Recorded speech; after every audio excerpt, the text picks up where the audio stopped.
Hi guys, मेरा नाम Justin है and welcome to my channel. इस चैनल पे मैं आपको ट्रू इवेंट्स पे स्टोरी सुनाऊंगा एंड आज अपन शिबली, सादिक, हृदय के बारे में जानेंगे।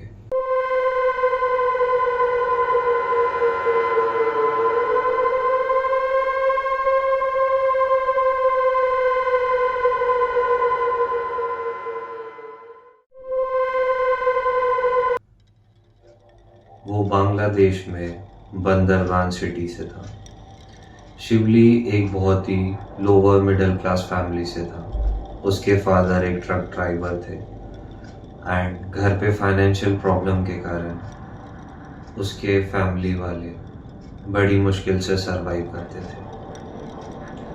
शिबली अपनी स्टडीज़ के साथ साथ जॉब भी करता था, काम भी करता था ताकि वो अपनी कॉलेज स्कूल की फीस भर सके। शिबली एक पोइट्री फार्म में काम करता था जहाँ पे एज मैनेजर रोल वो वहाँ के वर्कर्स को गाइड करता था। पोइट्री फार्म में काफ़ी सारे लोग थे जिसमें से उसके कुछ खास 5 दोस्त बने थे। सिंह वर्मा और बाकी 3 और लोग थे। शिबली जहाँ पे रहता था वहाँ पे मरमा ट्राइब के लोग ज़्यादा रहते थे और वहाँ के मैक्सिमम वर्कर्स भी मरमा ट्राइब के ही थे। उमंग सिंह और उसके बाकी जो वर्कर्स थे वो भी और शिबली भी काफ़ी अच्छे दोस्त बन गए थे। इसी कारण वो साथ में रहते थे, साथ में उठते बैठते थे। बट इन सब कारणों से उमंग सिंह और वर्कर्स जो थे वो काम में काफ़ी ज़्यादा ढीला देने लग गए, काम कम करने लग गए। ये चीज़ शिबली को पसंद नहीं आई और वो वर्कर्स को समझाने लगा कि आप ये चीज़ नहीं कर सकते हो। बट उमंग सिंह और वहाँ के जो वर्कर्स थे वो शिबली से कंपैरिजन में एज उनकी काफ़ी ज़्यादा थी। उमंग सिंह ही 45 एज का था और उसके जो वर्कर्स थे वहाँ वो भी 25 से लेकर के 50 के एज के बीच के थे। तो जब भी शिबली उनको डांटता था वो चीज़ उमंग सिंह और उसके साथ वाले वर्कर्स को पसंद नहीं आती थी। तो एक दिन ऐसे ही शिबली और उन वर्कर्स के बीच में झगड़ा हो गया काम को लेकर के। ये चीज़ उमंग सिंह को बिल्कुल पसंद नहीं आई। उमंग सिंह 4 लोगों के सामने जब शिबली ने उसे डांटा वो चीज़ उसको बिल्कुल भी नहीं पसंद आई और वो इस ग्रजेस को भुला नहीं पाया। उमंग सिंह मौके पे बैठा था कि वो कभी शिबली को भी हर्ट करेगा। वो इसी चीज़ पे काफ़ी दिन तक सोचता रहा उमंग सिंह। इस बात को 2 महीने हो गए थे। 2 महीने बाद शिबली एक रात को पोइट्री फार्म में ही था जब उमंग सिंह और उसके साथ जो वर्कर्स थे वो आए और उनने शिबली को किडनैप। जब शिबली को किडनैप किया उनने जल्दबाजी में ये नोटिस नहीं किया कि शिबली का मोबाइल फ़ोन उसी के पास में है और शिबली ने चालाकी से उस मोबाइल फ़ोन से अपनी मम्मी को फ़ोन किया और उस मम्मी ने जब उसकी फ़ोन उठाया तो उसकी माँ को पता चला कि शिबली काफ़ी घबराया हुआ है। ये चीज़ सुन के शिबली के घर वाले काफ़ी डर गए और वो शिबली को ढूंढने लग गए। पर अगले दिन भी शिबली घर नहीं आया। शिबली को किडनैप 28 अगस्त को किया था बट शिबली घर नहीं था। फिर अगले दिन शिबली के घर पे किसी अननोन इंसान का कॉल आया और उसने बताया कि उनने शिबली को किडनैप किया है और वो उनसे 15 लाख रुपए की राशि मांगने लगे। बट शिबली के घर वालों की फाइनेंशियल कंडीशन उतनी अच्छी नहीं थी तो उसके फादर ने उनसे रिक्वेस्ट करी कि हम आपको इतना अमाउंट नहीं दे सकते। तो किडनैपर्स ने उनसे बोला कि आप 2 लाख रुपए का इंतज़ाम करिए और 2 लाख रुपए हमें भी दे दीजिए। शिबली के घर वालों ने हर जगह से मांगा। उनने अपने घर वालों से, उनने अपने फैमिली फ्रेंड से, सब जगह से कैसे तैसे पैसा इकट्ठा करके 30 अगस्त को उनने 2 लाख रुपए इकट्ठा कर लिया। पैसा इकट्ठा करने के बाद उनने उन किडनैपर्स को फ़ोन किया और बोला कि पैसे इकट्ठा हो गए हैं, कहाँ पे आकर के पैसा देना है। किडनैपर्स ने उन्हें लोकेशन बताई और शिवली के फादर जाकर के पैसे देने के लिए निकल गए। जब शिवली के फादर वहाँ पे पहुँचे, वहाँ पे 2 लोग शिवली के फादर के पास आए और उनने वो पैसे लिए। जब शिवली के फादर ने पूछा कि मेरा बेटा कहाँ है, तो उनने बताया कि आप घर पहुँचने से पहले ही शिवली आपके घर पे पहुँच जाएगा। इसी खुशी में शिवली के फादर अपने घर की ओर भागते हुए गए, बट जैसे ही वो घर पहुँचे उन्हें देखा शिवली घर नहीं पहुँचा था। इस बात से शिवली के फादर को और डर लगा। उनने फिर भी इंतज़ार किया, क्योंकि किडनैपर्स ने साफ बोल के रखा था कि अगर पुलिस को बताया तो वो शिवली को मार देंगे।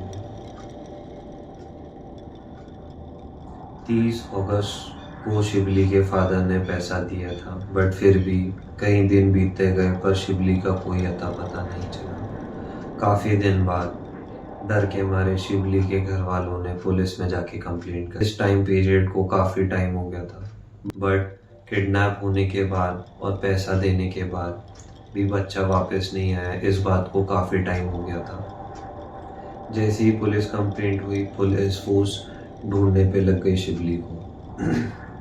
वो हर जगह पता करने लगे। तभी शिवली की माँ को एक बात याद आई कि काफ़ी दिन पहले शिवली ने बताया था अपनी माँ को कि उसका और उसके पोल्ट्री फार्म में जो वर्कर्स हैं उनके बीच में कुछ अनबन हुई थी। तो इसी शक के कारण पुलिस वहाँ के वर्कर्स को भी ढूंढने लग गए। ढूंढते ढूंढते सबसे पहले उमंग सिंह ही मिले। उमंग सिंह को जब पकड़ा, वो उस टाइम पे उन्हें कुछ नहीं बताया। उनने साफ बोला कि मुझे नहीं पता, बट थोड़ा बहुत फोर्स करने के बाद उमंग सिंह ने सच बताया कि उन्हीं ने और उनके साथ वाले वर्कर्स ने शिवली को किडनैप किया था। किडनैप करके वो शिवली को रात में एक पहाड़ के पास लेकर के गए।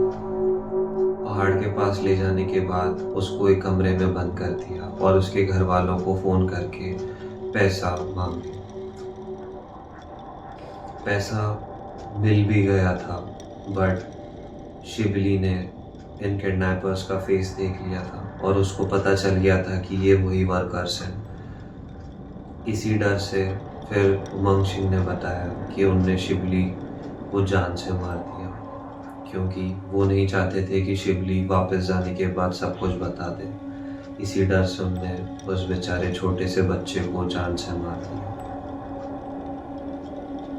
जब ये बात शिवली के घर वालों ने सुना, वो फूट फूट के रोने लगे, क्योंकि उनकी इकलौती घर का चिराग जो है वो अब नहीं रहा। जब पुलिस वालों ने उससे और पूछा कि उसकी लाश कहाँ पे दफनाई, तो उनने बताया कि उसकी लाश जो है वो पहाड़ के पास वहाँ पे छुपा दी गई। जब पुलिस वाले उमंग सिंह और उस शिवली के घर वालों सारे के सारे पहाड़ के पास गए उसकी लाश देखने के लिए, तो जब उमंग सिंह ने बताया कि उसकी लाश वहाँ पर है, उनने वहाँ पे ढूंढा और वहाँ पे सिर्फ हड्डियाँ मिली। जब पुलिस वालों ने उमंग सिंह से पूछा कि ये तो हड्डियाँ हैं, शिवली को मरे हुए काफ़ी दिन नहीं हुए हैं, मरने के बाद कम से कम कुछ महीने या 1 साल लगता है लाश को डिकम्पोज होने में, हड्डियों में, बट शिवली की ये हड्डियाँ ही हैं बस। शिवली कहाँ है? इस बात पर उमंग सिंह ने बताया कि शिवली को जान से मारने के बाद उन लोगों ने उसकी लाश को काट के खा गए। खाने के बाद बची हुई हड्डियां उनने पहाड़ पे जाके फेंक दिया ताकि किसी को शक ना हो। ये बात सुन के शिवली के घर वालों का दिल टूट गया। वो वहाँ पे फूट फूट के रोने लगे। 10 सितंबर को उमंग सिंह को गिरफ्तार किया और उसको पुलिस वैन से लेकर के जा रहे थे, बट वहाँ के रहने वाले लोगों को ये बात सुनने के बाद काफ़ी दुख हुआ, काफ़ी गुस्सा हुए और उनने बीच रास्ते में ही पुलिस की गाड़ी रोक दी। गाड़ी रोक के वो उमंग सिंह की मांग करने लग गए। उमंग सिंह को ज़बरदस्ती गाड़ी से बाहर निकाल के उसको बहुत मारा।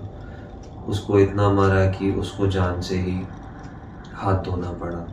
बाकी बचे हुए जो 4 अपराधी थे वो आज भी पुलिस की गिरफ्त में हैं। और जल्दी ही उन्हें सज़ा मिलेगी।